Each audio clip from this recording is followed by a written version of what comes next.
ఇంట్లోనే ఈజీగా sponge cake ఎలా చేయొచ్చో ఇప్పుడైతే చూపిస్తాను. సో, నేనైతే ఒక కప్ మైదాకి ఒక కప్ షుగర్ తీసుకుంటాను. 3 ఎగ్స్ తీసుకుంటాను.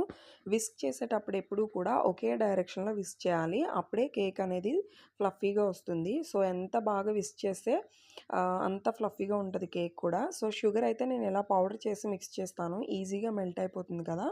అండ్ తర్వాత ఇప్పుడైతే ఒక స్పూన్ వెనిల్లా ఎసెన్స్, 1/3 కప్ నెయ్యి కూడా యాడ్ చేసుకోవాలి. నెయ్యి ప్లేస్‌లో మెల్టెడ్ బటర్ కానీ, ఫ్లేవర్ లేని ఆయిల్ కూడా యాడ్ చేసుకోవచ్చు. ఒక కప్ మైదా, అలాగే ఒక స్పూన్ బేకింగ్ పౌడర్, పావు టీ స్పూన్ బేకింగ్ సోడా వేసుకొని, టూటీ ఫ్రూటీస్ కూడా వేసుకొని బాగా మిక్స్ చేసుకోవాలి.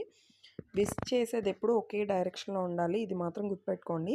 సో, నెక్స్ట్ కేక్ మౌల్డ్‌నయితే ఇలా నెయ్యి అప్లై చేసి, మైదా వేసి డస్టింగ్ చేసుకొని, కన్సిస్టెన్సీ అనేది ఇలా రిబ్బన్ కట్‌లో ఉందంటే కేక్ బ్యాటర్ అనేది పర్ఫెక్ట్‌గా ఉందని అర్థం. సో, ప్రీహీట్ చేసిన ఒక 10 మినిట్స్ ప్రీహీట్ చేసిన గిన్నెలో ఒక 40 మినిట్స్ కుక్ చేసామంటే కేక్ అయితే ఈజీగా రెడీ అయిపోతుంది.